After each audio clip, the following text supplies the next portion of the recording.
देख रहे हैं प्रवासी संदेश। राज ठाकरे की पार्टी महाराष्ट्र नवनिर्माण सेना द्वारा मुंबई में लगातार मारवाड़ी व्यापारियों पर किए जा रहे हमले से जहां लोगों में आक्रोश व्याप्त है, वहीं इस मुद्दे पर जमकर राजनीति भी हो रही है।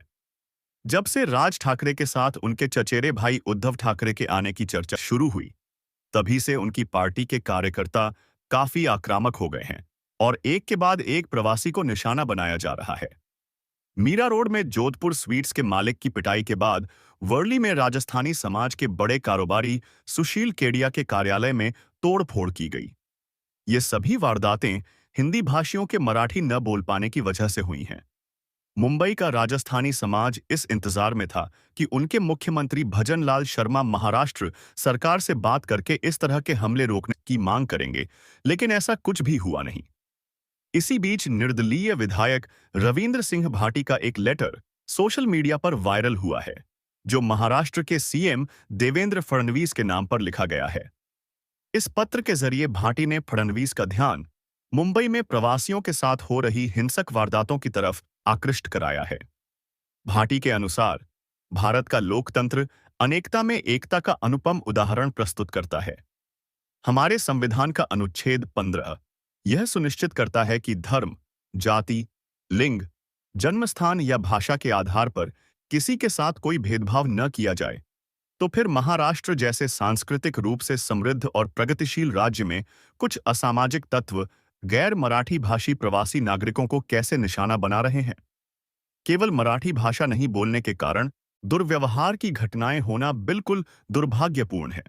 इस बात को चिंताजनक बताते हुए बाड़मेर जिले की शीव सीट से विधायक रविंद्र सिंह भाटी ने अपने पत्र में लिखा है कि ऐसी घटनाएं न केवल संविधान के मूल आदर्शों का उल्लंघन हैं, बल्कि देश की एकता, सामाजिक समरसता और आपसी सौहार्द पर भी प्रतिकूल प्रभाव डालती हैं। भाटी के अनुसार महाराष्ट्र राज्य छत्रपति शिवाजी महाराज, लोकमान्य तिलक और डॉक्टर बाबा साहेब आंबेडकर जैसी विभूतियों की कर्मभूमि रहा है।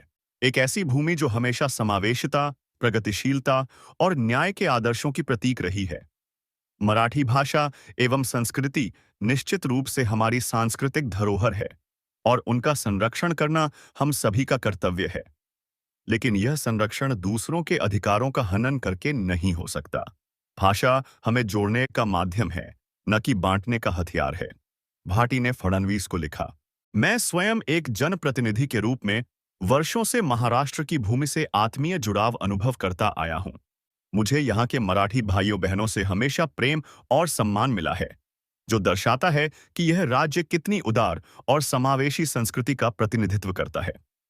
मेरा विश्वास है कि हाल की घटनाएं महाराष्ट्र की मूल सांस्कृतिक पहचान का प्रतिनिधित्व नहीं करती, बल्कि ये कुछ सीमित, असामाजिक और विभाजनकारी मानसिकता से प्रेरित हैं, जिन्हें समय रहते रोका जाना अत्यंत आवश्यक है। भाटी ने अपने पत्र में फडणवीस से निवेदन किया है कि असामाजिक तत्वों के खिलाफ कठोर कार्रवाई और ऐसी घटनाओं को रोकने के लिए ठोस नीतियां बनाई जाएं, ताकि सभी नागरिक बिना भय के अपने अधिकारों का उपयोग कर सकें।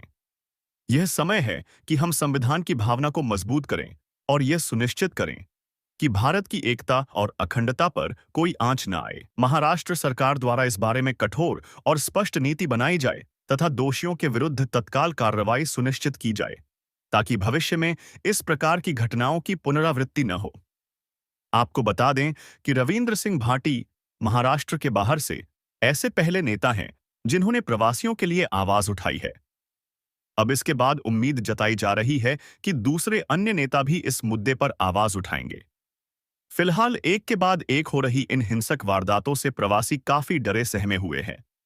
ये रिपोर्ट आपको कैसी लगी? कमेंट अवश्य कीजिए और महाराष्ट्र के इस हालात पर अपनी प्रतिक्रिया अवश्य दें।